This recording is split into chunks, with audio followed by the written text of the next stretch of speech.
എല്ലാ പ്രിയപ്പെട്ടവർക്കും നമസ്കാരം. നിങ്ങൾക്കൊരു CD വ്ളോഗിൽ മറ്റൊരു അടിപൊളി വീഡിയോയിലേക്ക് സ്വാഗതം. CD for you follower. ഞാനുണ്ട്, ഒത്തിരി അറിയാനുണ്ട് ഏറെ. പ്രിയപ്പെട്ടവർ, ഇന്നും നമ്മൾ MP ഷാജിയോടൊപ്പമാണ്. നിരവധി പ്രശ്നങ്ങളാണെങ്കിലും കൃഷിയിൽ നല്ല ചൂടാണ്. സെൻസിറ്റീവ് പ്ലാന്റ് ആയിട്ടുള്ള ഏലത്തിന് നിരവധി രോഗങ്ങളാണ്, പുതിയ രോഗങ്ങൾ വരും. സുധാകർ സാർ അടക്കം പറയുന്നത് നെമിറ്റോഡ്, വേരുപുഴു ഇത്തരത്തിലുള്ള രോഗങ്ങൾക്ക് നേരത്തെ 1-2 പ്രാവശ്യം ചികിത്സിച്ചാൽ മതി. ഇപ്പം നെമിറ്റോഡിന്റെ നമ്മളൊരു മരുന്ന് ചെയ്താൽ മിക്കവാറും 3 മാസത്തേക്ക് പോകും. നിരവധി പുതിയ രോഗങ്ങൾ. ഏറ്റവും പ്രധാനപ്പെട്ട കാര്യം വേനൽ സംരക്ഷണമാണ്. ഒരുപാട് ചെടികൾ ഉണങ്ങി കരിഞ്ഞിരിക്കുന്നു. പക്ഷെ ചില തണലില്ലാത്ത സ്ഥലങ്ങളിൽ പോലും മനോഹരമായിട്ട് ചെടി മെയിൻറ്റെയിൻ ചെയ്യുന്ന പല കർഷകരും ഉണ്ട്. അവരൊക്കെ 1 by 1 ആയിട്ട് ഫോളോ അപ്പ് ചെയ്യുന്ന ശാസ്ത്രീയമായിട്ടുള്ള കൃഷി രീതികളാണ്. പ്രധാനപ്പെട്ട വേനൽക്കാല സംരക്ഷണമാണ്. അത്തരത്തിലൊരു വീഡിയോ ആണ്. നമ്മൾ ഷാജിയോടൊപ്പമാണ്. ഷാജിയുടെ വീഡിയോ വന്നിട്ട് 1 മാസത്തോളമൊക്കെ ആയി. നിരവധി തോട്ടങ്ങളിലൊക്കെ ഷാജി സന്ദർശിക്കുന്നുണ്ടായിരുന്നു. ഏറ്റവും പ്രധാനപ്പെട്ട മറ്റൊരു കാര്യം, ചിത്ര കൃഷ്ണൻകുട്ടി സാറിൻ്റെ അതിമനോഹരമായൊരു തോട്ടം ഷാജി പറയുന്ന പോലെ തന്നെയാണ് അദ്ദേഹം മെയിൻറ്റെയിൻ ചെയ്യുന്നത്. ആ തോട്ടത്തിന്റെ വിശേഷങ്ങളൊക്കെ നമ്മളൊരു വീഡിയോ ചെയ്തിട്ട് നന്നായിട്ട് റീച്ചായി, ധാരാളം ആളുകൾ കണ്ടു. അതോടൊപ്പം തന്നെ അന്നക്കുട്ടി ടീച്ചർ, നമ്മുടെ പ്രിയപ്പെട്ട അന്നക്കുട്ടി ടീച്ചർ, ഹെഡ് മിസ്ട്രസ് ആണ്. അന്നക്കുട്ടി ടീച്ചർ രാജകുമാരിലെ ടീച്ചറിന് കുറച്ച് ഇടിയുള്ളൂ, നല്ല വൃത്തിയാണ്. ഓക്കെ, റിട്ടയേർഡ് ഹെഡ് മിസ്ട്രസ് ആണ്. ടീച്ചർ പറയുന്ന ഒരു കാര്യം, ഷാജി പറയുന്നത് മാത്രമേ കൃഷി ചെയ്യുന്നുള്ളൂ. പിന്നെ അടുത്ത കാലം എഗ്മിയിലൊക്കെ ചെയ്ത് അതിന്റെ നല്ലൊരു റിസൾട്ട് ഉണ്ട്. പക്ഷേ ടീച്ചർ പറയുന്ന ഏറ്റവും പ്രധാനപ്പെട്ട കാര്യം MP ഷാജിയുടെ ഗൈഡ് ലൈൻ തന്നെയാണ് 100% ടീച്ചർ സ്വീകരിക്കുന്നത്. അപ്പൊ വള്ളിയൊക്കെ ഒരു ഇത്രയും നീളം വള്ളിയുണ്ട്. ഏറ്റവും പ്രധാനപ്പെട്ട കാര്യം, കായ്ക്ക് നല്ല ബോൾഡാണ്. സീസണിൽ എങ്ങനെ ചെടി നിൽക്കുന്നു കുറച്ച് ചെടി അതുപോലെ തന്നെയാണ്. അപ്പൊ നിരവധി കർഷകർക്കാണ് ഷാജി ഗൈഡ് ലൈൻ കൊടുക്കുന്നത്. വേനൽക്കാല സംരക്ഷണമാണ് ഇന്നത്തെ ഏറ്റവും പ്രധാനപ്പെട്ട വിഷയം. അപ്പൊ നമുക്ക് നേരിട്ട് വീഡിയോയിലേക്ക് പോകാം. പ്രിയപ്പെട്ട ഷാജി, CD വ്ളോഗിലേക്ക് ഹാർദമായ സ്വാഗതം. എന്താ പിന്നെ നമ്മുടെ വീഡിയോ വന്നിട്ട് 1 മാസമൊക്കെ ആയിരുന്നു. സിനിമയുടെ ഒക്കെ പുറയിലായിരുന്നു. ഉടൻ റിലീസ് ഉണ്ടല്ലേ? ഓക്കെ, പരസ്യ ചിത്രങ്ങൾ നിരവധി, നല്ല തിരക്കായി. ഓക്കെ, സ്റ്റാർ വാല്യുള്ള ഒരു സ്റ്റാർ തന്നെയാണ്. ഓക്കെ, നമ്മുടെ സിനിമ എന്നാ? അടുത്ത മാസം മിക്കവാറും റിലീസാണ്. ശകലം കാര്യങ്ങളോടുണ്ട്. നമ്മുടെ പ്രിയപ്പെട്ട പ്രേക്ഷകര് ഷാജിയുടെ സിനിമ റിലീസ് ആകുമ്പോഴേ, അപ്പോ നമ്മുടെ എല്ലാ പ്രേക്ഷകരും അതിന്റെ സപ്പോർട്ട് ഉണ്ടാവണം. ഓക്കെ, അപ്പോ നമ്മൾ നമ്മുടെ വിഷയത്തിലേക്ക് കിടക്കാം. വേനൽക്കാല സംരക്ഷണം, അതുപോലെ ഉച്ചയ്ക്ക് സഹിക്കാൻ കഴിയാതെ ചൂട് സെൻസിറ്റീവ് പ്ലാന്റ് ഏലത്തെ വളരെ ദോഷകരമായി ബാധിക്കുന്നു. എല്ലാ തരത്തിലും നീരൂറ്റി കുടിക്കുന്ന പ്രാണി തൊട്ട് വേരുപുഴു, നെമിറ്റോഡ്, നിരവധി രോഗങ്ങളാണ്, പുതിയ രോഗങ്ങളാണ്. അതോടൊപ്പം തന്നെ മറ്റൊരു കാര്യം, പുതിയ വള്ളി ഒരുപാട് കർഷകർക്ക് നല്ല വള്ളിയൊക്കെ അടിച്ചിട്ടുണ്ട്, കായ ഉണ്ടാകുന്നുണ്ട്. ആ കാ നിലനിർത്തണം, കമറാതിരിക്കണം, വേനൽ സംരക്ഷണം. അപ്പൊ നമുക്ക് 1 by 1 ആയിട്ട് നമ്മുടെ പ്രിയപ്പെട്ട കർഷകരോട് നമുക്ക് പറയാനുള്ളത്, വേനൽക്കാലത്ത് വളരെ ശ്രദ്ധാപൂർവം വേണം ചെടിയെ പരിചരിക്കാൻ. ഓക്കെ, അതിനാന്ന് വെച്ചാൽ ഒരു പ്രാവശ്യം പാളിപ്പോയി കഴിഞ്ഞാൽ ആ സീസൺ മുഴുവൻ പോയി. അതുകൊണ്ട് നമ്മൾ ചെയ്യേണ്ടതെന്ന് പറഞ്ഞു കഴിഞ്ഞാൽ, നമ്മളാദ്യം കൃഷി തുടങ്ങുന്നതെന്ന് പറഞ്ഞാൽ ഇപ്പൊ 4 മാസം പിന്നിട്ടെങ്കിൽ 4 മാസത്തിനുള്ളിൽ കുമ്മായം ചെയ്തിട്ടില്ലെങ്കിൽ ഒരു ഡ്രഞ്ചിങ് കൊടുക്കണം. കുമ്മായം അതിന്റെ കണക്കൊന്നും പറയണ്ടല്ലോ, അതൊക്കെ അറിയാലോ. ഒന്നും കൂടെ പറഞ്ഞു. നമ്മള് 200 പുതിയതായിട്ട് കാണുന്ന വീഡിയോ കാണുന്നവരുണ്ട്. ശരി, അങ്ങനെ ഉണ്ടാവും. അതെ, അപ്പൊ അത് തന്നെയല്ല, ഈ വ്യക്തമായിട്ട് വീഡിയോ വന്നില്ലെങ്കിൽ നമ്മളെ നേരിട്ട് വിളിച്ചിട്ട് പിന്നെ പറയിപ്പിക്കുക. അപ്പൊ നമുക്ക് ഈ വീഡിയോ കാണുന്നവർ ഇതൊന്ന് എഴുതിയെടുത്തോട്ടെ. എന്നിട്ട് പിന്നെ അതാണെങ്കിൽ പിന്നെ അതിൽ നിന്ന് സംശയം ഉണ്ടായാൽ നമ്മളെ വിളിക്കുന്നേ കുഴപ്പമില്ല. പിന്നെ എപ്പോഴും എല്ലാരും വിളിക്കുമ്പോഴേ നമ്മൾ വിട്ടു. അപ്പം നമ്മൾ 200 ലിറ്ററിൽ 3 കിലോ കുമ്മായം, 200 gram sulphur, magnesium sulphate 1 kilo, 200 litre ചെയ്തിട്ട് അകത്തും പുറത്തുമായിട്ട് നമ്മള് കുമ്മായം, നല്ല കുമ്മായിരിക്കണം, കക്ക മേടിച്ച് നീറ്റിയിട്ട് കുമ്മാക്കിയിട്ട് ചൂടാറി കഴിഞ്ഞിട്ട് മിശ്രിതം ഉണ്ടാക്കിയിട്ട് അകത്തും പുറത്തുമായിട്ട് ഒഴിച്ചു കൊടുക്കും. എന്നിട്ട് തളിച്ച് നനച്ചു കൊടുക്കും. ഇത് 10 ദിവസം ശേഷം മാത്രമേ വളപ്രയോഗം നമ്മൾ ചോട്ട് ചെയ്യാൻ പറ്റുള്ളൂ. അപ്പൊ കുമ്മായ പ്രയോഗം ചെയ്യാത്ത ആളുകൾ അത് ചെയ്യുക, അപ്ലൈ ചെയ്തത് നമ്മൾ ഒഴിച്ചു കൊടുക്കുക. ഇപ്പം നമ്മള് 4, 8, 12 ഒരു വർഷത്തെ തിരിക്കുന്നു. ഓക്കെ, അത് 3 പ്രാവശ്യമാണ്. 3 പ്രാവശ്യം. അതിനുശേഷം അടുത്ത നമ്മള് വേനൽക്കാല പരിചരണത്തിലേക്ക് ഏറ്റവും പ്രധാനപ്പെട്ട കാര്യം നിരവധി കയറുക. അപ്പൊ ആദ്യം നമ്മൾ ഈ മത്തല ബാക്ടീരിയ അടക്കം അടിക്കുന്ന സാധനങ്ങളെ ഒന്ന് പരിചയപ്പെടുത്തുക അല്ലേ? നമ്മള് ഉണക്കിനെ പ്രതിരോധിക്കാൻ വേണ്ടിയിട്ട് മെത്തല ബാക്ടീരിയ 200 ലിറ്ററിന് 1/2 ലിറ്റർ. ഇത് അലുമിനിയം സിലിക്കേറ്റ് എന്ന് പറയും. ഇത് 200 ലിറ്ററിന് 1/2 കിലോ. അപ്പൊ ഇതിന് പ്രത്യേകത, മെത്തല ബാക്ടീരിയ എന്ന് പറയുന്നത് ചെടിക്ക് ഉള്ളില് ജലാംശം പുറത്തേക്ക് പോകാതെ, പ്രകാശ സംശ്ലേഷണമൊക്കെ നടത്തുമ്പോൾ അത് പുറത്തേക്ക് പോകാതെ ബാക്ടീരിയകളെ സംരക്ഷിക്കുകയാണ്. സംരക്ഷിക്കും. അപ്പൊ ഉണക്കി വെക്കുക. ഇത് അലുമിനിയം സിലിക്കേറ്റ് എന്ന് പറയുന്നത് നമുക്ക് ഈ അലുമിനിയം പാത്രത്തിന്റെ ഒരു കോട്ടിംഗ് ഉണ്ട്, ആ. ഒരു വെളുത്ത കോട്ടിംഗ്, പുതിയ പാത്രം അതെ, മേടിക്കണം. അതെ, അതെ. അതുപോലെ ഇലയ്ക്ക് ഒരു കവറേജ് ആയത്. കവറേജ് ആണ്. അപ്പം ഇതിനകത്ത് സിലിക്ക ഉള്ളത് കൊണ്ട് എന്താന്ന് ചോദിച്ചു കഴിഞ്ഞു കഴിഞ്ഞാൽ നമ്മൾ അടിക്കുന്ന വെള്ളത്തിനകത്ത് ആ. ഇരുമ്പിന്റെ അംശം കൂടുതലുണ്ടെങ്കിൽ ഓക്കെ അത് ന്യൂട്രാക്കുകയും ചെയ്യും. ഈ ഇരുമ്പിന്റെ അംശം ന്യൂട്രായ മാത്രമേ ഈ ഇലകൾക്കുള്ളിൽ കൂടെ ചെടിയുടെ ശരീരഭാഗത്തേക്ക് ഈ മരുന്നുകൾ തുളച്ചു കയറുള്ളൂ, ഓക്കെ ഇല്ലെങ്കിൽ ഒബ്സർവ് പുറത്ത് ചെയ്യുള്ളൂ. ഓക്കെ അതാണ് നമ്മളിപ്പോഴും പറയാറുണ്ട് ഒരു ലാമിനേഷൻ കോട്ടിംഗ് ആണ്. Lamination coating. ഇത് ട്രൈ കൺട്രോൾ എന്ന് പറയും. ട്രൈ കൺട്രോൾ, ട്രൈക്കോൺ എന്ന് പറയും, ട്രയ കൺട്രോൾ എന്ന് പറയും. ഈ സാധനം നമ്മൾ 200 ലിറ്ററിന് 1/2 ലിറ്റർ ഇതേ മിശ്രിതം ഉണ്ടാക്കുക നമ്മള് ഇതിനകത്ത്. അപ്പൊ അതിന്റെ ഒരു ഗുണവും കൂടെ അവിടെ പ്രേക്ഷകർക്ക് വേണ്ടിട്ട്. ട്രയ കൺട്രോൾ എന്ന് പറഞ്ഞു കഴിഞ്ഞാൽ നമുക്ക് ഈ പൂ അകാലത്തിൽ പൂ കൊഴിഞ്ഞു പോവുക, മഞ്ഞപ്പിഞ്ച് വരിക, ഇങ്ങനെയൊക്കെ വരും. അതുപോലെ തന്നെ ഈ ചെടിക്ക് ഇത് ശരീരത്തിലേക്ക് അടിച്ചു കൊടുത്തു കഴിഞ്ഞാൽ അത് ഉള്ളിലേക്ക് അബ്സർവ് ചെയ്തിട്ട് വേര് നല്ല സ്ട്രോങ് ആവും. ബയോ പ്രോഡക്റ്റ് ആണ്. Bio product. അതോടൊപ്പം തന്നെ ഇതിന്റെ കൂടെ തന്നെ പ്രയോഗിക്കേണ്ട സേഫ് 3 200 ലിറ്ററിന് 100 മില്ലി മതി. അതായത് ഇപ്പൊ നമുക്ക് അഭിമാനപുരസരം പറയാൻ കഴിയും, ഈ സേഫ് 3 നമ്മൾ പറയുന്ന പോലെ പ്രയോഗിച്ചിട്ടുള്ള എല്ലാ തോട്ടങ്ങളിലും കറ്റരോഗം മാറുകയും, കറ്റരോഗത്തിന് മരുന്നില്ല എന്നാണല്ലോ പറഞ്ഞുകൊണ്ടിരുന്നത്. ചേനത്തണ്ടൻ മാറിയ തോട്ടം. അപ്പൊ അതിന്റെ അഡ്രസ് എന്റെ ഉണ്ട്. ഇന്നലെ എന്റെ അടുത്ത് വന്ന് മരുന്ന് മേടിച്ച ഒരു കർഷകന് തോപ്രാംകുടിയിൽ നിന്ന് അദ്ദേഹത്തിന്റെ കറ്റരോഗം മാറി. ശരിക്കും കണിപ്പറമ്പൻ ചെടികൾക്ക് ബാധിക്കുന്നുണ്ട്. കണിപ്പറമ്പനാണ് കൂടുതൽ കറ്റരോഗം ബാധിക്കുന്നുണ്ട്. പക്ഷെ അത് ശ്രദ്ധാപൂർവം കൈകാര്യം ചെയ്ത് കഴിഞ്ഞാൽ ഏലം കൃഷിയിലെ കറ്റരോഗം എന്ന് പറയുന്നത് നമുക്കൊരു കൊതുകിനെ കൊല്ലുന്ന ലാഘവത്തോടെ കൺട്രോൾ ചെയ്യാൻ കഴിയും. പുതിയൊരു അറിവാണ്. അതിന് ഏറ്റവും പ്രധാനമായിട്ട് ഈ സേഫ് 3 തന്നെയാണ്. സേഫ് 3 ആണ്. പക്ഷെ പ്രയോഗിക്കേണ്ട രീതി ഉണ്ട്, അതുകൂടെ ഓർപ്പിക്കണം. ചുമ്മാ ഓടിക്കൊണ്ട് സേഫ് 3 അടിച്ചാൽ പറ്റത്തില്ല. സേഫ് 3 ഉണ്ടോ സേഫ് 3 ഉണ്ടോ എന്നൊക്കെ എന്നോട് ചോദിക്കും. ഞാൻ കൊടുത്തും പലർക്കും വിട്ടിട്ടുണ്ടെങ്കിൽ പോലും ചുമ്മാ അങ്ങനെ നിങ്ങൾ അടിച്ചാൽ മാറില്ല. അതിന് ചില മുൻകരുതലുകൾ എടുക്കണം. അതുണ്ട്. അപ്പൊ നമുക്ക് നേരത്തെ ആദ്യ കാലഘട്ടങ്ങളിലൊക്കെ ഞാൻ വീഡിയോ ചെയ്തപ്പോ ഈ ചേനത്തണ്ടനെ കുറിച്ച് ഞാൻ അർത്ഥഗർഭമായിട്ട് സംസാരിച്ച കാര്യം എന്താന്ന് ചോദിച്ചു കഴിഞ്ഞാൽ ഈ ചേനത്തണ്ടം മാറുമെന്ന് എനിക്ക് സംശയം ഉണ്ടായിരുന്നു. പക്ഷെ പ്രയോഗിച്ച് മാറ്റിയിട്ടുണ്ട്. ഇതടിക്കുന്ന തോട്ടത്തിൽ ചേനത്തണ്ടം വരുകയില്ല. മുൻകരുതലായിട്ട് തന്നെ ഉപയോഗിക്കും, മുന്നൊരുക്കമായിട്ട്. അതിന് ഒരു കാലഘട്ടത്തിൽ നമ്മൾ ചൊറിക്ക് വേണ്ടി മരുന്ന് ഒത്തിരി ഉപയോഗിച്ചിട്ടുണ്ട്. ഇന്ന് ചൊറി എന്ന് പറയുന്നത് ഏലത്തിന്റെ രംഗത്തേ ഇല്ല. വളരെ അപൂർവം. അത് നമ്മുടെ വീഡിയോ തന്നെയാണ് ചൊറി എടുത്തു കളഞ്ഞത്.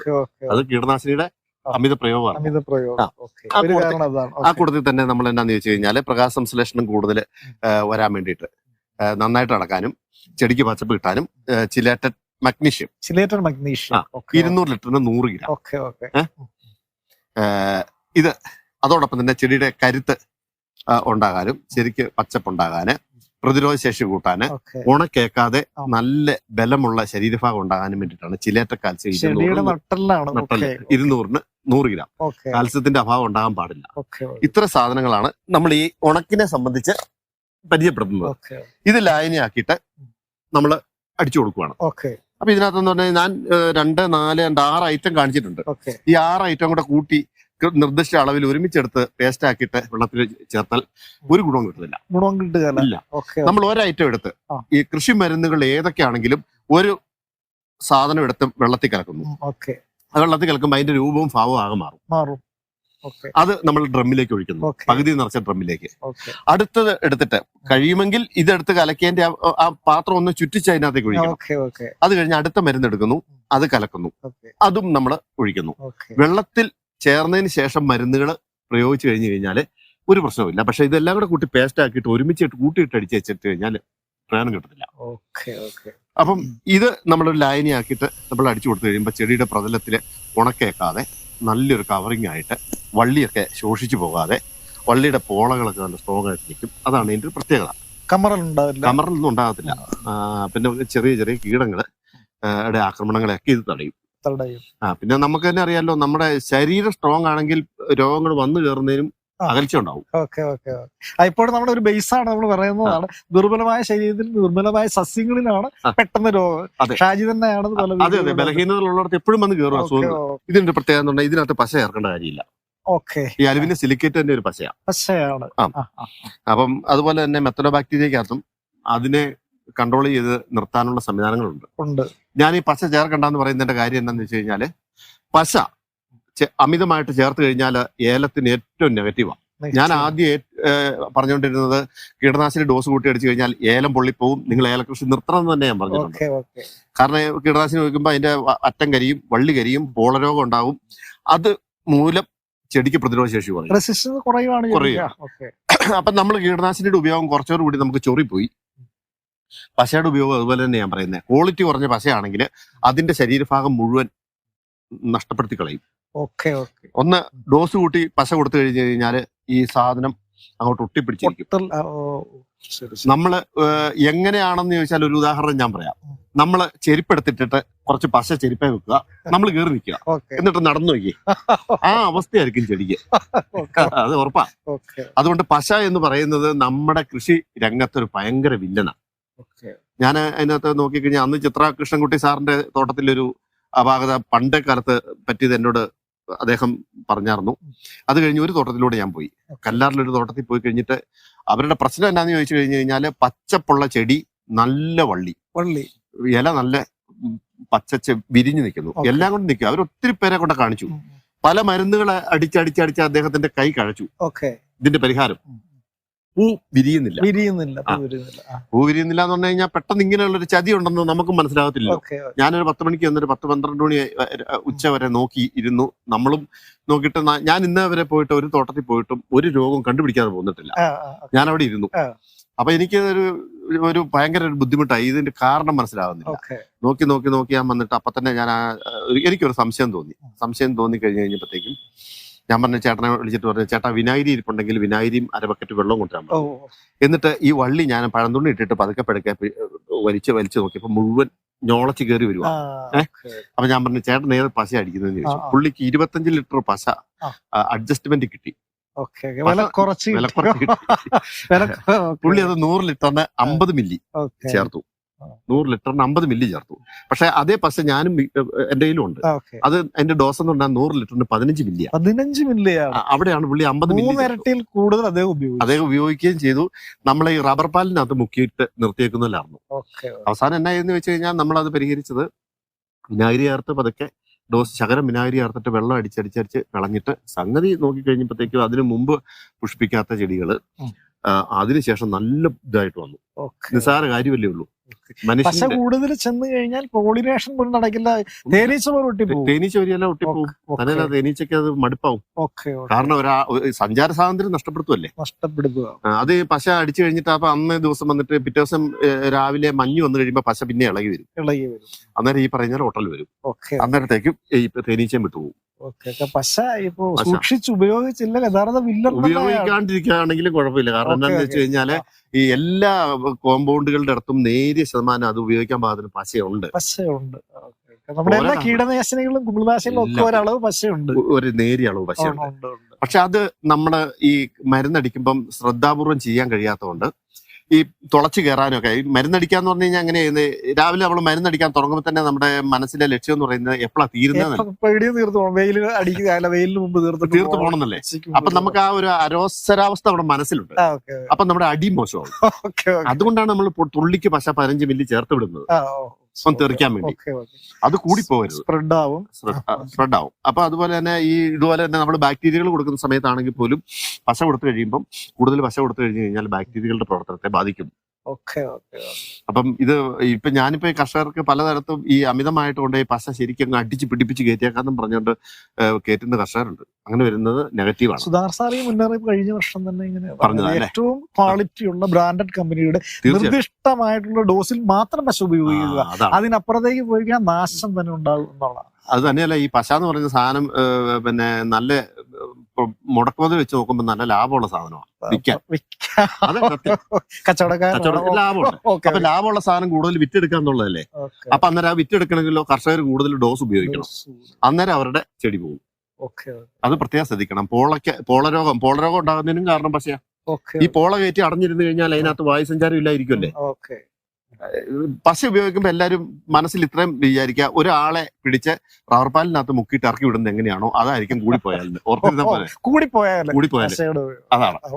അപ്പൊ അത് ഓർത്തിരിക്കുക. നല്ലൊരു ഉദാഹരണം. ആ മനസ്സിലൊരു ഭീകരാവസ്ഥ ഉണ്ടായി കഴിഞ്ഞാൽ സൂക്ഷിച്ച് തന്നെ കയറി. അതോടൊപ്പം ഷാജിയോട് ഒരു സംശയം, വേനൽക്കാല സംരക്ഷണത്തിനുള്ള മുന്നൊരുക്കം നമ്മൾ പറഞ്ഞിരിക്കുന്ന ഇത്രയും മരുന്നുകള്, മെത്തലോബാക്ടീരിയ ഉൾപ്പെടെയുള്ള മരുന്ന്, അൽബിനിസിലിക്കേറ്റ്, മെത്തലോബാക്ടീരിയ, ട്രയകണ്ടനോള്, സേഫ് 3, ചിലേറ്റർ മഗ്നീഷ്യം, ചിലേറ്റർ കാൽസ്യം. അത് ചെയ്യുമ്പോൾ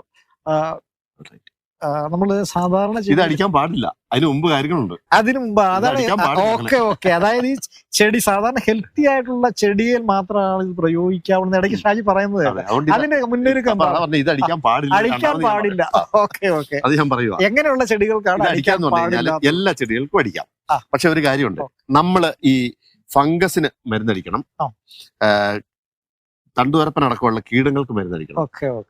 അപ്പം കുമിൾനാശിനിയും കീടനാശിനിയും അടിച്ച് വിമുക്തമാക്കിയതിന് ശേഷം മാത്രമേ ഈ മെത്തല ബാക്ടീരിയ സിലിക്ക അടക്കമുള്ള ഞാൻ പറഞ്ഞ കൂട്ടുകൾ അടിച്ചിട്ട് കാര്യമുള്ളൂ. ഹെൽത്തി ആയിട്ടുള്ള ചെടിയായിരിക്കണം.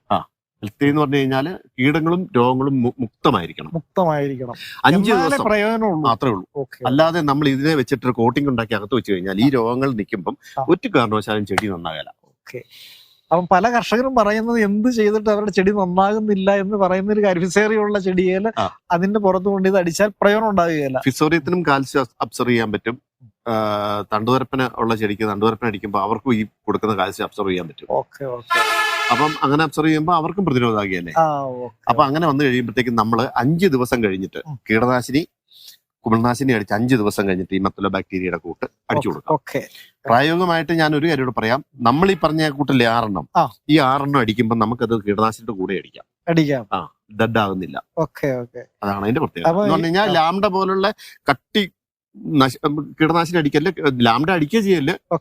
ഈ സമയത്ത് ലാംഡ അടിച്ചാൽ ചെടി മുഴുവൻ കരിഞ്ഞു പോകും. കരേട്ട ഒക്കെ അടിച്ചു കഴിഞ്ഞാൽ ചെടി, റിവ ഒക്കെ അടിച്ചു കഴിഞ്ഞാൽ വള്ളി മുഴുവൻ കരിഞ്ഞു പോകും, ഓളയ്ക്ക് കരിച്ചിട്ടുണ്ടാവും. അപ്പം നമ്മൾ നോർമൽ കീടനാശിനി അടിക്കുവാണെങ്കിൽ ഇത് വേണമെങ്കിൽ ഇത് കീടനാശിനി അല്പം ഇതിന്റെ കൂടെ ആഡ് ചെയ്യാം. സ്പൈസസ് ബോർഡ് തന്നെ അത് പറയുന്നുണ്ട്. ഷാജി, ഒരു സംശയം സാധാരണ കർഷകർക്കുള്ളതാണ്. മെത്തലോ ബാക്ടീരിയ ജൈവ ബാക്ടീരിയ തന്നെയാണല്ലോ, അതോടൊപ്പം കെമിക്കൽ ചെന്ന് കഴിഞ്ഞാൽ അത് ഡാമേജ് ചത്തുപോകില്ലെന്ന് സംശയമുണ്ട്. അതിനകത്ത് പറയുമ്പോൾ നമ്മളത് വിശദമായിട്ട് നമ്മുടെ പ്രായോഗിക പ്രവർത്തനങ്ങളാണ്. അപ്പൊ നമ്മുടെ ശാസ്ത്രം എന്നാന്ന് ചോദിച്ചു കഴിഞ്ഞു കഴിഞ്ഞാല് അത് വേണ്ടെന്ന് ചിലപ്പോൾ പറഞ്ഞു. സുധാര സാർ ഒരു വീഡിയോ ചെയ്യുവാണെങ്കിൽ സാർ അത് ചിലപ്പം മിക്കവാറും സാർ അത് പറയില്ല, പ്രൊമോട്ട് ചെയ്യില്ല. കാരണം എന്താണെന്ന് വെച്ചാൽ ശാസ്ത്രീയ വശം അനുസരിച്ചിട്ട് ബേസ് വെച്ചിട്ട് വേണ്ടെന്നേ പറയുള്ളൂ. പക്ഷെ നമുക്കെന്ന് പറഞ്ഞു കഴിഞ്ഞാൽ നമുക്ക് ഈ തൊഴിൽ ഭാരങ്ങളെ ലഘൂകരിക്കണമെങ്കിൽ ഇതേ മാർഗമുള്ളൂ. അപ്പൊ ഇതെല്ലാം കൂടെ കൂട്ടി നമുക്ക് വിടാൻ കഴിയും. എന്നാന്ന് വെച്ച് കഴിഞ്ഞാൽ അതിനകത്തൊരു ഉദാഹരണം ഞാൻ പറയട്ടെ. നമ്മള് ചെടികൾക്ക് ഫംഗസ് അടിക്കുന്നുണ്ട്, കീടനാശിനി അടിക്കുന്നുണ്ട്. ഈ കീടനാശിനി അടിക്കുന്നുണ്ടെങ്കിൽ പോലും നമ്മൾ ഈ സ്ട്രെപ്റ്റോമൈസിൻ, മൈക്രോമൈസിൻ, മൈസിൻ അടക്കമുള്ള സാധനങ്ങൾ അടിക്കുന്നില്ലേ, ഈ സൈപ്ത്രി തന്നെ അടിക്കുന്നില്ലേ.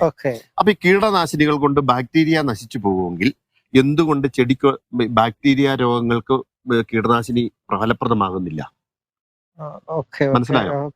നമ്മൾ ഈ സ്ട്രെപ്റ്റോമൈസിന് പിന്നെ ഈ മൈക്രോമൈസിൻ അടക്കം മൈസിനുകൾ അടിക്കുന്നുണ്ട്.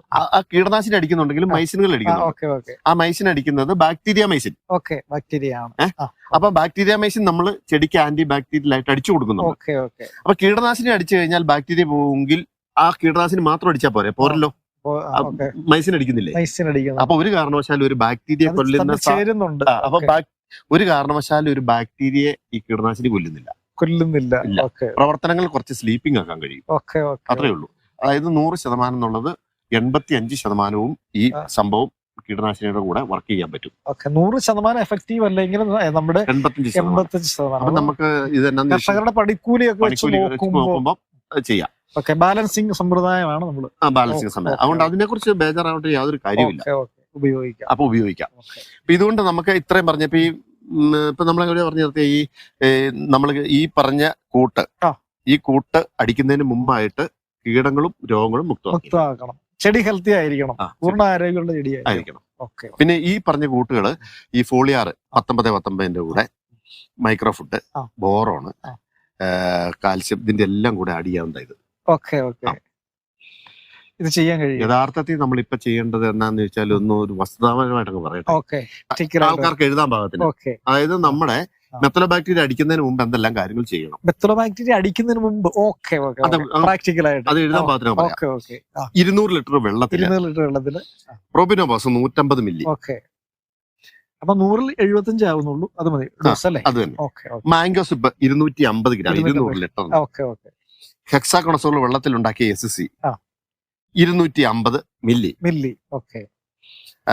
മൈക്രോമൈസിൻ ഞാൻ പറഞ്ഞല്ലോ 20 ഗ്രാമിന്റെ ഒരു പാക്കറ്റ് അതിന്റെ കൂടെ ചേർക്കാം. അതുപോലെ തന്നെ പ്രൊവിനോസ് പറഞ്ഞിട്ടുണ്ട്, ഇനി ഇച്ചിരി കൂടെ വേണം. തൈമത്തോസം 50 ഗ്രാം, ഇമാമത്തി മെൻസവേറ്റ് 50 ഗ്രാം. ഇത്ര സാധനങ്ങൾ ചേർത്ത് 30 മില്ലി പശയും കൂടെ ചേർത്ത് ഓക്കെ നമ്മൾ അങ്ങ് അടിച്ചു കഴിയുമ്പോൾ 200 ലിറ്ററിന് 30 മില്ലി പശ. ഇത് അടിച്ചു കഴിയുമ്പോഴത്തേക്കും നമുക്ക് ഫംഗസ് പോകുന്നു, ഇലപ്പയം പോകുന്നു, മറ്റ് സക്കിം പെസ്റ്റുകളെല്ലാം നഷ്ടപ്പെടുന്നു, ശരംകുത്തിപ്പുഴു ഉണ്ടാകുകയില്ല, ഊരം വരെ പോകുന്നു. ഫംഗിസൈഡും ഉണ്ട് കൂടെ, ഫംഗിസൈഡും ഉണ്ട്, ഊര് സർവ്വത. അപ്പൊ ആ ഒറ്റ അടിക്ക് നമുക്ക് വേറെ മരുന്നുകളുണ്ട്. ഇത് ഞാൻ ഒരു മരുന്നിന്റെ സാമ്പിളാ പറഞ്ഞത്. അപ്പം ഇതുകൊണ്ട് നമുക്ക് കീടങ്ങളും രോഗങ്ങളും മൊത്തം പോയി റെഡി ആയി കഴിയുമ്പോൾ 5 ദിവസം കഴിയുമ്പം ചെറുതായിട്ട് ചെടി ഒന്ന് നനച്ചിട്ട് ചൂടൊന്ന് നനച്ചിട്ട് നമ്മൾ ഈ പറഞ്ഞ പ്രയോഗം ചെയ്തു കൊടുക്കുക. അപ്പൊ നമ്മള് എന്നാന്ന് ചോദിച്ചു കഴിഞ്ഞാൽ ഏത് മരുന്ന് പ്രയോഗം വേനൽക്കാലത്ത് ചെയ്താലും നമുക്ക് ഈ ചെറുതായിട്ടൊന്ന് നനയ്ക്കുന്നതാണ്. അങ്ങനെയാണെങ്കിൽ അബ്സർവ് ചെയ്യാനായിട്ട് ആണെങ്കിൽ, ഇല്ലെങ്കിൽ അല്ലാത്ത പോലെ അബ്സർവ് ചെയ്യാം. അപ്പം ഇതിനകത്തൊരു പ്രത്യേകത എന്ന് പറഞ്ഞു കഴിഞ്ഞാൽ, ഈ ചെടിക്ക് ഒരു പ്രത്യേകത എന്ന് പറഞ്ഞു കഴിഞ്ഞാൽ, നമ്മൾ ഈ ചോദിക്കുമ്പോ ഈ വള്ളി നീളുന്നൊരു പ്രശ്നമുണ്ട്. വള്ളി ഇപ്പൊ ഒരുപാട് തോട്ടങ്ങളിൽ തൈച്ചെടികളൊക്കെ വള്ളി നന്നായി നീളുന്നുണ്ട്, കാ പിടിക്കുന്നുണ്ട്. പക്ഷെ പലരും കമറി പോകുന്നുണ്ട്. അപ്പം പല കർഷകരും ചോദിക്കുന്നത് പിടിച്ചു നിർത്താൻ കഴിയുന്ന രീതിയിലുള്ള ഒരു ഗൈഡ് ലൈൻ. പിന്നെ പ്രത്യേകം പറയാനുള്ളത്, ഇപ്പോൾ വടക്കോട്ട് ചെരിവുള്ള സ്ഥലം, ഉച്ച കഴിഞ്ഞിട്ട് വെയിലില്ല, അതുപോലെ കിഴക്കോട്ട് ചെരിവുള്ള സ്ഥലം, അങ്ങനെയുള്ള സ്ഥലങ്ങളിലും തൈച്ചെടിയും ഒക്കെ നല്ല തോട്ടമുണ്ട്. നല്ല കായ്ക്ക് നല്ല ബോൾഡ് ഉണ്ട്, വള്ളിക്ക് നീളമുണ്ട്. അപ്പൊ അത്തരത്തിലുള്ള കായ വേനക്ക് ഇനി ചൂട് കൂടുമ്പോഴേ കമറിൽ പോവാതിരിക്കാനുള്ള ഒരു ഗൈഡ് ലൈൻ പല കർഷകർ. അതിനകത്തെ ഗൈഡ് ലൈൻ പ്രത്യേകിച്ച് ഞാനൊന്നും പറഞ്ഞു, പശൻ ഡോസ് കൂട്ടിയടിക്കല്ല, 2 കീടനാശിനി ഡോസ് കൂട്ടിയടിക്കുക. ഈ 2 സംഭവത്തിലാണ് ഇത് പോകുന്നത്. പിന്നെ എന്നാന്ന് ചോദിച്ചു കഴിഞ്ഞാൽ, നമ്മൾ ചെടിക്ക് വേനൽക്കാലം ആണെങ്കിലും മഴക്കാലം ആണെങ്കിലും വേണ്ട പോഷകങ്ങൾ കൊടുത്തല്ലേ മതിയാവും. അല്ലാതെ ഈ ആർക്കാണെങ്കിലും അതിന്റെ ഭക്ഷണ സാധനങ്ങൾ കൃത്യസമയത്ത് ചെല്ലണം. അപ്പൊ എന്നാന്ന് ചോദിച്ചു കഴിഞ്ഞാൽ, ഏതെല്ലാം ഭക്ഷണ സാധനങ്ങൾ കൃത്യമായിട്ട് ആ ചെടികൾക്ക് കിട്ടുന്നുണ്ടെങ്കിലും അത് അതിൻ്റെതായ രൂപങ്ങളും ഭാവങ്ങളും എല്ലാം പ്രദർശിപ്പിക്കും. വള്ളി നമ്മൾ നീളുന്നു വരുന്നതിന് നമുക്ക് വള്ളിയെ തടസ്സപ്പെടുത്താൻ പറ്റത്തില്ല, അത് ഓട്ടോമാറ്റിക് ആയിട്ട് നീളും. അപ്പം അതിനെ നശിപ്പിച്ച് കളയാണ്ടിരിക്കുക എന്നുള്ളതേ ഉള്ളൂ. അപ്പൊ ഈ പറഞ്ഞ മുൻകരുതൽ സംരക്ഷിക്കുക എന്നുള്ളതേ ഉള്ളൂ. അപ്പൊ അതിനാണ് നമ്മൾ ഈ കോട്ടിങ് എല്ലാം ചെയ്യുന്നത്. അപ്പൊ അതുകൊണ്ട് വള്ളി നീണ്ടെന്നോർത്തോ അതൊന്നും ഇല്ലാതെ ഏതാണോ സൗകര്യപ്രദമായ കാലാവസ്ഥ വരുമ്പോൾ മാത്രമേ അത് തുറന്നു വിടുന്നുള്ളൂ. അപ്പൊ അത് പാകമായിക്കോളും, തന്നെ എങ്ങനെയാണെങ്കിലും പോവില്ല. പിന്നെ ഈ ഊരം പോലുള്ള സംഭവങ്ങള്, ഇലപ്പയം പോലുള്ള സംഭവങ്ങളെല്ലാം റിമൂവ് ചെയ്തിരിക്കണം. 22 ദിവസം ആകുമ്പോൾ കൃത്യം മരുന്നടിച്ചിരിക്കണം. ഡോസ് പറഞ്ഞാൽ നമ്മൾ പറയുന്ന ഡോസിലാണെങ്കിൽ 22ാമത്തെ ദിവസം മരുന്നടിച്ചു കഴിഞ്ഞാൽ യാതൊരു പ്രശ്നവും വരാൻ പോകുന്നില്ല. അപ്പൊ ഒരു മരുന്ന് നമ്മൾ അടിക്കുമ്പോൾ ഫംഗസ് കൂട്ടി അടിച്ചു കഴിഞ്ഞാൽ 3 മാസം കൂടുമ്പോൾ പിന്നെയും ഫംഗസിന് അടിക്കണം. അഡ്വാൻസ് ആയിരിക്കണം. ഏലത്തിന് ഒരു കാരണവശാലും വന്ന രോഗങ്ങള് മാറ്റിയിട്ട് പിന്നെ കായെടുക്കാൻ പറ്റില്ല. രോഗം വന്നതിന് ശേഷം മരുന്ന് പ്രയോഗിക്കുന്നതിന് മുമ്പ് രോഗം വരാതെ ശ്രദ്ധിച്ചാൽ മാത്രമേ ഏലത്തിന് പ്രൊഡക്ഷൻ എടുക്കാൻ പറ്റൂ. കയറ്റാൻ പാടില്ല. നമ്മുടെ ചിത്രാകൃഷ്ണൻകുട്ടി സാറൊക്കെ ചെയ്യുന്നതാണല്ലോ, പുള്ളി അഡ്വാൻസ്ഡ് ആണ്, എല്ലാം അഡ്വാൻസ്ഡ് ആണ്. എവിടെ പുള്ളി ഫ്ലൈറ്റിന് പോയി എവിടെ ഏത് രാജ്യത്ത് പോയിട്ട് വന്നാലും മരുന്നടി എന്ന് പറയുന്ന സാധനം കറക്റ്റ് ആയിരിക്കും. 2022 ഏറ്റവും നല്ല കർഷകൻ അവാർഡ് കിട്ടിയപ്പോ ജാഗ്രതയാണ്. ഇപ്പോൾ അദ്ദേഹത്തിന്റെ ചെടി സീസൺ ചെടി പോലെ തന്നെയാണ്. ഇപ്പൊ നമ്മുടെ കർഷകര് എന്നോട് തന്നെ പല കർഷകര് എന്റെ ട്രീറ്റ്മെന്റ് ചോദിച്ചിട്ട് എന്നോട് തന്നെ വല്ല മരുന്നും മേടിക്കാൻ വന്നാലും അവര് തന്നെ ഡോസ് എഴുതിക്കൊണ്ട് വരുന്നത്. അപ്പൊ നമുക്ക് അതിൽ സന്തോഷവും അഭിമാനവും ഉണ്ട്. കാരണം കർഷകര് ബോധവാന്മാരായിട്ടുണ്ട്, ആകാനുള്ളവരിപ്പോ ആയിട്ടുണ്ട്. അവര് കൃത്യമായിട്ട് കഴിഞ്ഞിട്ട് അവര് തന്നെ മരുന്ന് തീരുമാനിക്കുന്നത്, അവര് തന്നെ ഡോസ് തീരുമാനിക്കുക. അല്ലാതെ നമ്മൾ രോഗലക്ഷണം കണ്ടാൽ ഏത് മരുന്ന് വേണം അവർ തിരിച്ചറിയാൻ കഴിയില്ല. അതിപ്പോ നമ്മളൊരു കീടനാശിനി കടയിൽ ചെന്നിട്ട് ആ കടക്കാരൻ ഇന്ന മരുന്നാന്ന് പറഞ്ഞാൽ അതേക്കുറിച്ച് ചർച്ച ചെയ്യാനും അതിന്റെ വിശദാംശങ്ങൾ ആ മനുഷ്യനോട് ചോദിക്കാനും ഒക്കെ ഉള്ള ധൈര്യം കർഷകർക്കുണ്ട്. ആ ധൈര്യം ഉണ്ടെങ്കിൽ ആ കീടനാശിനി കടക്കാരൻ എന്നാ ചെയ്യും? പുള്ളി പുസ്തകം എടുത്ത് പഠിക്കും. കാരണം നാളെ വന്ന് ഇന്നും കുരിയാച്ചൻ വന്ന് ചോദിച്ചാൽ നാളെ കുമാരൻചേട്ടൻ വരുമ്പോഴത്തേക്ക് ആ കുമാരൻചേട്ടനോട് പറയാൻ ഞാൻ യോഗ്യനല്ല, അതുകൊണ്ട് എനിക്ക് പഠിച്ചേ മതിയാവും. അല്ലേ? വളരെ സൂക്ഷിച്ച് പഠിച്ചിട്ട് ഇടപെടേണ്ടി വരും. അപ്പൊ അവരും പഠിക്കും. അപ്പൊ ഈ 2 പഠനം കൂടെ ആകുമ്പോ ഒത്തിരി ബുദ്ധിമുട്ടുകൾ വരാതെ വരും. കർഷകർ അറിവ് നേടിക്കഴിഞ്ഞാൽ എല്ലാവരും ജാഗ്രതയായി. കഴിഞ്ഞാൽ എല്ലാവരും ജാഗ്രതയായേ മതിയാവും. അതാണ് ഇപ്പൊ ഇത്രയും ഒരു മുന്നൊരുക്കമൊക്കെ നടത്തി കഴിഞ്ഞാൽ ഒരു ചെറിയ ബൂസ്റ്റപ്പിന് വേണ്ടി നമ്മുടെ ഫോളിയാർ വേനൽക്കാലത്ത് കൊടുത്താൽ കുഴപ്പമുണ്ടോ? പല കർഷകരുടെ സംശയമാണ്. അത് കൂടുതൽ എന്താണ് ഇപ്പം കൊടുക്കാൻ കഴിയുന്നത്? അതിന്റെ ഡോസും പറയണം. ഫോളിയാർ നമുക്ക് എന്നാന്ന് വെച്ച് കഴിഞ്ഞാലേ, ഈ വേനൽക്കാലം ആവുമ്പോ നമ്മള് വള്ളി അല്ലെങ്കിൽ ചെടി വളരുമെന്നും പറഞ്ഞിട്ട് നമുക്ക് ഇതിന്റെ മൂലകങ്ങൾ കൊടുക്കാതിരിക്കാൻ പറ്റില്ല. അപ്പം മഴക്കാലത്തെ പോലെ അല്ല, ഇപ്പൊ വേനലിപ്പം മണ്ണിനകത്ത് നനവില്ലാതെ വരുമ്പോൾ നമ്മൾ ചോട്ടി കൊടുത്താൽ കേജ് വരവെന്ന് പറഞ്ഞു കഴിഞ്ഞാൽ അത്ര എളുപ്പമല്ല. അപ്പൊ ഡോസ് കുറച്ച് ലൈറ്റ് ഡോസ് ആയിട്ട് ഒരു ഫോളിയാർ ചുമ്മാ അന്ന് ചെറുതായിട്ടൊന്ന് ചോടൊന്ന് നനച്ചു കൊടുത്തേച്ചാൽ, അല്ലെങ്കിൽ മഞ്ഞുള്ള സമയത്തൊക്കെ ആണെങ്കിൽ നനച്ചില്ലെങ്കിലും കുഴപ്പമില്ല. അപ്പൊ നമുക്ക് ചെറിയ ഫോളിയാർ ഇറക്കി മൂലകൾ കൊടുക്കണം. എന്നുവെച്ചാൽ ബൊറോണ, സിങ്ക്, മഗ്നീഷ്യം ഒക്കെ ചെല്ലണം. അപ്പൊ അതൊന്ന് കൊടുത്തെന്നോർത്ത് പറ്റില്ല. എന്നോർത്ത് അതിന്റെ ഒരു വശം എന്ന് പറയുന്നത് ശരിയല്ലേ ഞാൻ പറഞ്ഞു. എന്താന്ന് വെച്ച് കഴിഞ്ഞാല് ഈ വേനലാന്നും പറഞ്ഞുകൊണ്ട് തീറ്റ കൊടുക്കാണ്ടിരിക്കാൻ പറ്റില്ല. നമ്മളെ കുറച്ചാണെങ്കിലും കൊടുക്കണം. അപ്പൊ അന്നേരം നമ്മൾ ചെയ്യേണ്ട, അപ്പം അതിൻ്റെതായ പ്രത്യേകതകൾ ചെടികൾക്ക് അവര് പൂർണ്ണ ആരോഗ്യവാനാണെങ്കിൽ അവരുടെ പ്രത്യേകതകൾ പുറത്തു വരും. അത് നമ്മൾ തടയാൻ പോകില്ല. അതിന് തടയാൻ അങ്ങനെ ഒരു മരുന്നില്ല. അപ്പൊ നമ്മൾ കൊടുക്കാന്ന് പറഞ്ഞാൽ ഇപ്പൊ നമ്മൾ 19 മഴക്കാലത്ത് വേണ്ട. ചെടിയിൽ നിന്ന് ഏറ്റവും നമ്മള് ആട്ടി ഓടിക്കപ്പെട്ട 19 തിരിച്ചു വിളിക്കുകയാണ്. വേനലായതുകൊണ്ട് മാത്രം വേനൽക്കാലത്ത് അതിഥിയായിട്ട് 19 200 ലിറ്ററിന് 1 കിലോ ചേർക്കാം. മൈക്രോഫുഡ് 200 1/2 കിലോ ചേർക്കാം. Foliar application. ബോറോൺ ചേർക്കാൻ 100, സിങ്ക് ചേർക്കാൻ 100, ചിലേറ്റർ മഗ്നീഷ്യം ചേർക്കാൻ 100. അതിന്റെ കൂടെ സേഫ് 3 100 മില്ലി ചേർക്കാം. അലുമിനിയം സിലിക്കേറ്റ് 1/2 കിലോ ചേർക്കാം. മെത്തലോ ബാക്ടീരിയ 1/2 ലിറ്റർ ചേർക്കാം. അതുപോലെ തന്നെ അതിന്റെ കൂടെ ഡോസ് കുറഞ്ഞ കീടനാശിനി ഒരു ശകലം പൊടിച്ച് ചേർക്കാം. ഇതൊക്കെയാണ് ചേർക്കാവുന്നത്. ഇതെല്ലാം ചെടിക്ക് ചെല്ലണം. അപ്പൊ നമ്മള് ട്രയകണ്ട്രോൾ കൃത്യമായിട്ട് 1/2 ലിറ്റർ ചേർക്കണം. ട്രയകണ്ട്രോൾ 1/2 ലിറ്റർ. മെത്തലോബാക്ടീരിയ നമ്മൾ പ്രയോഗിച്ചു കഴിഞ്ഞാണെങ്കിൽ ഈ ഒരു ഫോളിയറൈറ്റിൽ നിന്ന് അത് ഒഴിവാക്കാമല്ലോ. രണ്ടാമത് തന്നെയാണ് ചെയ്യുന്നതെങ്കിൽ തന്നെയാണെങ്കിൽ അങ്ങനെ ചെയ്യാം. ഒരുമിച്ച് വിടാനാണെങ്കിൽ ഒരുമിച്ച് വിടാനാണെങ്കിൽ അങ്ങനെ ചെയ്യാം. കൂടുതൽ തോട്ടമൊക്കെ 1 2 3 പ്രാവശ്യം മരുന്ന് പുറകെ നടന്ന് അടിക്കാൻ അത് പറയുന്ന കോസ്റ്റ്ലിയാണ്. അങ്ങനെയുള്ള ആളുകൾക്ക് കുറച്ചാണെങ്കിൽ തന്നെ ഈ അന്നക്കുട്ടി ടീച്ചറിന് കുറച്ച് ഇതേ ഉള്ളൂ. പക്ഷെ പുള്ളിച്ചറും ശ്രദ്ധിക്കുന്നത് പെട്ടെന്ന് അടി തീർക്കാന്നുള്ളതാണ്. പക്ഷെ ഉള്ളത് നല്ലതാണെന്നല്ല, അഭിമാനമായിട്ട് പറയാം. റിട്ടയർഡ് ഒരു ഹെഡ് മിസ്ട്രസ്, അവരുടെ ഒരു തോട്ടം വളരെ മനോഹരമായിട്ട് ടീച്ചർ സമയം കണ്ടു. കായ്ക്ക് നല്ല ബോൾഡ് ഗ്രീനിഷ്. ഷാജി ഇതുപോലെ തന്നെ ഒരു നിരീക്ഷകനും കൂടെ ആണല്ലോ. ഈ അടുത്ത കാലത്തൊക്കെ എഗ്മീലിനെ കുറിച്ച് നല്ല അഭിപ്രായമാണ്. അപ്പൊ നമ്മൾ 2-3 വീഡിയോ ചെയ്തിരുന്നു. അത് ബോധ്യപ്പെട്ടത് തന്നെയാണ് ചെയ്തിരുന്നത്. അത് ഉപയോഗിച്ച് അന്നക്കുട്ടി ടീച്ചർ അടക്കം ഷാജിയുടെ ഗൈഡ് ലൈനാണ് 100% അന്നക്കുട്ടി ടീച്ചർ. 100% ടീച്ചറാണ്. അതോടൊപ്പം തന്നെ എഗ്മീൽ ഉപയോഗിച്ചിരുന്നു. അതിനുശേഷം നല്ല വള്ളിയെല്ലാം വന്നിട്ടുണ്ട്. ചെടിക്കല്ല ഗ്രീനിഷ് ആയിട്ട് പല കർഷകരും എഗ്മീലിനെ കുറിച്ച് നല്ല അഭിപ്രായം പറയുന്നുണ്ട്. ഷാജിയുടെ ഒരു അഭിപ്രായം വീഡിയോയിൽ കൂടെ ആദ്യമാണ്. പല പ്രേക്ഷകരും അത് ശ്രദ്ധിക്കുന്നുണ്ട്. അതിനെ കുറിച്ച് എന്താണ്? എഗ്മീൽ ഞാൻ മേടിച്ചിട്ടു. മേടിച്ചിട്ടു. എഗ്മീൽ മേടിച്ചിട്ടെന്ന് പറഞ്ഞാൽ നല്ല എഗ്മീലാണ്. അതിന്റെ അകത്ത് മായം ഇല്ലെങ്കിൽ ഏറ്റവും ബെസ്റ്റ്. അതെന്ന് പറഞ്ഞു കഴിഞ്ഞാൽ അതേ മുട്ടയുടെ തോട്, മുട്ടയുടെ പാടയുണ്ട്, ഇടയിലുള്ളൊരു പാടയുണ്ട്. പിന്നെ ഈ വിരിയാത്ത കുഞ്ഞുങ്ങളുടെ അതെല്ലാം കൂട്ടി കേടായ മുട്ട. ഇതെല്ലാം കൂടെ എന്ന് പറഞ്ഞു കഴിഞ്ഞാല് നമ്മള് നോക്കുമ്പോ ഈ എഗ്മില് ഇത്രയും കിട്ടുന്നത് എങ്ങനെയാന്ന് വെക്കും. പക്ഷെ ഇത് പല രാജ്യങ്ങളിലും ടൂറിസം പോലുള്ള രാജ്യങ്ങളിലൊക്കെ ഈ കൂടുതലും മുട്ട ഉപയോഗിക്കുന്നുണ്ട്. അവർക്കിത് നിർമ്മാർജ്ജനം ചെയ്യാൻ പോലും സ്ഥലമില്ല. പക്ഷെ അതിന് പകരം ഇത് കണ്ടെത്തിയതുകൊണ്ട് ഇത് ഭയങ്കരമായിട്ട് ലോട്ടായിട്ട് കയറ്റി വിടുവരും. വലിയ ടൂറിസ്റ്റ് ഏരിയകളിലൊക്കെ നിൽക്കുകയാണെങ്കിൽ ഓംപ്ലേറ്റ് അടിക്കാനൊക്കെ ആയിട്ട് എടുക്കുന്ന മുട്ടയുടെ ഈ തൊണ്ട് തന്നെ അവർക്കൊരു ബുദ്ധിമുട്ടാണ്. അപ്പൊ ഇതിനകത്തുള്ള കാര്യങ്ങൾ, ഇതിന്റെ ശാസ്ത്രീയ വശങ്ങൾ കണ്ടുപിടിച്ച് അതിന്റെ ടെസ്റ്റ് ചെയ്ത് നോക്കിയാൽ കൃത്യം അറിയാം. അതിനകത്ത് കാൽസ്യത്തിന്റെ അംശമുണ്ട്, ഫോസ്ഫറസ് മൈക്രോന്യൂട്രിയൻസ് ഉണ്ട്. പിന്നെ അതുകൊണ്ട് അത് നല്ല സംഭവമാണ്. മായമില്ലാത്തതാണെങ്കിൽ നമ്മുടെ വിപണിയിൽ വരുന്ന ഒരു സംഭവം എന്ന് പറഞ്ഞു കഴിഞ്ഞാൽ ഏതെങ്കിലും ഒരു സാധനം കൊണ്ടുവന്നു കഴിഞ്ഞാൽ ആദ്യം അത് വിറ്റെടുക്കും, പിന്നെ അതേ മായം ചേർക്കും. ആദ്യം പിന്നെ ലാഭം ഉണ്ടാക്കാനായിട്ട് വേറെ കാര്യമുണ്ട്. സത്യസന്ധമായിട്ട് ചെയ്യുന്നവർ അതിലേ നിൽക്കുള്ളൂ.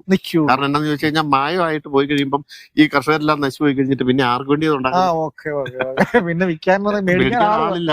അപ്പൊ ആ തലമുറകളെ നിലനിർത്തണമെങ്കിൽ അവരെയും കൂടെ നന്നായിട്ട് കൊണ്ടുപോകട്ടെ. അങ്ങനെയുള്ള കമ്പനിക്കാരൊക്കെ ഉണ്ടെങ്കിൽ ഞാൻ ഉപയോഗിച്ചിട്ടുണ്ട്. എനിക്ക് നല്ല അഭിപ്രായം. എഗ്മീല് നല്ലതാ. 1 കിലോ വെച്ച് അങ്ങ് ഇട്ട് കൊടുത്തു കഴിഞ്ഞു കഴിഞ്ഞാല് ഈർപ്പം നിലനിർത്തും. നല്ല തണുപ്പുണ്ട്, നല്ല കൂളിംഗ് ആണ്. അതുകൊണ്ട് പെട്ടെന്ന് ചെടി ഗ്രോത്ത് ആവുന്നുണ്ട്, ഗ്രീനിഷ് ആവുന്നുണ്ട്. അതെന്നാന്ന് വെച്ച് കഴിഞ്ഞാൽ എഗ്മീൽ ഇടുന്നിടത്തേ വീട്ടില് ഇട്ട് ഞാൻ എന്റെ പറമ്പിൽ ഇട്ട് കഴിഞ്ഞ് കഴിഞ്ഞാൽ ഇപ്പൊ എന്നാന്ന് ചോദിച്ചു കഴിഞ്ഞാൽ ഇതിൽ വന്ന് കോഴി കഴിഞ്ഞിട്ട് കുത്തി തിന്നുകയും ചെയ്യും. ചിലത് എന്നാന്ന് വെച്ച് കഴിഞ്ഞാൽ അതിനകത്തൊരു മായമൊന്നും ഇല്ലെന്ന് നമ്മൾ കാണും. ഷാജി, ഇപ്പൊ വേനൽക്കാല സംരക്ഷണത്തിനുള്ള ഏറെക്കുറെ ഒരു ടിപ്സ് ആണ്. പല കർഷകരൊക്കെ ചിലർ വിമർശനം പറയുന്നത് കൂടുതലും മരുന്നുകളാണ് ഒന്നിച്ച് റെഫർ ചെയ്യുന്നത്. അപ്പൊ അത് പ്രൊമോട്ട് ചെയ്യുമ്പോൾ പോലും പ്രാക്ടിക്കലാണ്. നമ്മുടെ തിയറി പ്രാക്ടിക്കൽ വേറെ കുറച്ചേർന്ന് പ്രാക്ടിക്കൽ റിസൾട്ട് കണ്ടിട്ടാണ് പറയുന്നത്. ഒന്ന് ഓക്കെ ഇത് തന്നെ ഞാൻ വേണമെങ്കിൽ 4 പ്രാവശ്യമായിട്ട് അടിക്കാനായിട്ടും പറഞ്ഞു തരാം. ഓക്കെ ഓക്കെ ഓക്കെ അപ്പൊ അതിന്റെ ആ പെട്രോളിന്റെ ചെലവ്, പണിക്കാരുടെ കൂലി, ഈ കഷ്ടപ്പാട്, അവസാനം കൃഷി ഇട്ടു പോകും. ഓക്കെ അപ്പൊ ഇങ്ങനെ തന്നെ അത് 4 പറയാനാണ് ഞാൻ 4 പറയാം. പക്ഷെ ആ 4 ഒരിടത്ത് ചെയ്യുന്ന കാര്യവും പറഞ്ഞു തരാം. ഓക്കെ ഓക്കെ നമ്മുടെ തിയറിയും പ്രാക്ടിക്കലും കൂടിയാണ്. പ്രാക്ടിക്കലൂടെ കൂടി. അതോടൊപ്പം തന്നെ നമ്മുടെ പല പ്രേക്ഷകരും പലപ്പോഴും ചോദിക്കാറുണ്ട്, ഒരു സിനിമയുടെ കാര്യം പറഞ്ഞിരുന്നു. നിരവധി പരസ്യത്തിറങ്ങി ബ്ലൂ സ്റ്റാർ അടക്കം പരസ്യത്തിറങ്ങി നല്ല റീച്ചാണ്. ലക്ഷക്കണക്കിന് ആളുകളാണ് കാണുന്ന പല വീഡിയോകളും വൈറലാണ് അല്ലെ. കപ്പവാട്ടൊക്കെ ആ വീഡിയോ തന്നെ വൈറലാണ്. അതോടൊപ്പം തന്നെ ബ്ലൂ സ്റ്റാറിന്റെ പരസ്യം, നിരവധി പരസ്യത്തിറങ്ങി. സിനിമയുടെ പേര് നമ്മുടെ പ്രേക്ഷകർ സപ്പോർട്ട് ചെയ്യും. കാരണം നമ്മൾ പലപ്പോഴും പല സ്ഥലത്തും വെച്ച് കാണുന്ന നമ്മുടെ പ്രേക്ഷകർ ഭയങ്കര സ്നേഹമാണ്. ഞാൻ എവിടെ പോയാലും, കല്യാണത്തിന് പോയാലും, എവിടെ പോയാലും ആൾക്കാർ അറിയും. എവിടെ ചെന്നാലും ഉണ്ട്. നമ്മുടെ പ്രേക്ഷകരോട് കടപ്പെട്ടിരിക്കും. അപ്പം ഞാന് കുറെ കാലമായിട്ട് ഇങ്ങനെ ഈ ഇവരുടെ കൂടെ പുറകെ നിൽക്കുകയാണ്, പ്രതിഫലമൊന്നും ഇല്ലാതെ. അപ്പൊ നമ്മൾ പ്രതിഫലം മേടിക്കുന്നതാണല്ല. പക്ഷെ നമ്മുടെ സിനിമ ഇറങ്ങുമ്പോൾ അതിന്റെ ഒരു സ്നേഹം തിരിച്ചും കാട്ടുക. പ്രിയപ്പെട്ട പ്രേക്ഷകരെ സപ്പോർട്ട് ചെയ്യും. മാർച്ച് മാസത്തിൽ നമ്മൾ ഇറക്കും. പേര് ഉയിരിനുയരെന്നാണ് പേര്. അപ്പൊ അത് അടുത്ത മാസമാണ് നമ്മൾ റിലീസ് വെച്ചേക്കുന്നത്. ഇപ്പം കുറച്ച് സിനിമയുടെ അതിപ്രസരമുണ്ട്. ഒത്തിരി സിനിമകൾ ഇറങ്ങുന്നുണ്ട്. ഇന്ന് തന്നെ 5 പടം ഇറങ്ങുന്നു. അപ്പൊ അതൊന്ന് ഒരു തിരക്കിന്റെ ഒരു പ്രശ്നവും ഒക്കെ മാറ്റി വെച്ചിട്ട് അതുകൊണ്ട് അതൊന്ന് മാറ്റി വെക്കുകയാണ്. ഉയിരിനുയരെന്ന് പറഞ്ഞ മലയാള ചലച്ചിത്രമാണ്. അതില് ഞാൻ നായികയുടെ പപ്പയായിട്ടാണ്. അപ്പൊ അതിന്റെ നമ്മളൊരു വീഡിയോ ചെയ്യുമ്പോൾ, അടുത്തൊരു വീഡിയോ ചെയ്യുമ്പം നമുക്ക് അതിന്റെ കട്ടിങ്സ് ഒക്കെ എല്ലാവരും ഇട്ട് കാണാം റിലീസിന് മുമ്പ്. അങ്ങനെയൊക്കെയാണ്. അങ്ങനെ ഒരു ത്രില്ലിൽ നിൽക്കുകയാണ്. പ്രിയപ്പെട്ട പ്രേക്ഷകര് ഷാജിയുടെ ഈ ഒരു വീഡിയോ അതൊരു ഡ്രീം പ്രോജക്റ്റ് ആണ്. 100% അത് സപ്പോർട്ട് ചെയ്യണം. CD അതിന്റെ പ്രേക്ഷകർ ഷാജിയോടൊപ്പം ഉണ്ടാകുമെന്ന് വിശ്വാസം. അതുപോലെ നമുക്ക് അടുത്ത ഈ റിലീസിന് മുമ്പായിട്ട് നമുക്കൊരു വീഡിയോ ചെയ്യുമ്പോൾ അതിന്റെ കട്ടിങ്സ് എല്ലാം. അപ്പൊ ഏതായാലും നമ്മുടെ വീഡിയോ വൈൻഡപ്പ് ചെയ്യാം. ഇപ്പൊ വേനൽക്കാല സംരക്ഷണം, അതിന് കുറെ വിശേഷം കാര്യങ്ങളും പല പ്രേക്ഷകരും പറയുന്നുണ്ട്. നിങ്ങൾ ഒരു കെമിസ്ട്രി കോമ്പിനേഷൻ അവർക്ക് ഭയങ്കര താല്പര്യമാണ്. സുരേഷ് പല മറ്റ് പ്രഗത്ഭരുടെ കൂടെ ഒക്കെ സംസാരിക്കുമ്പോൾ ഇത്രയും അങ്ങോട്ട് കെമിസ്ട്രി വർക്ക് ആകുന്നുണ്ട്. Okay okay okay Krishnankutty sir അടക്കം പറയുന്നുണ്ട്. Okay okay. അപ്പൊ ഷാജിക്ക് ഒരുപാട്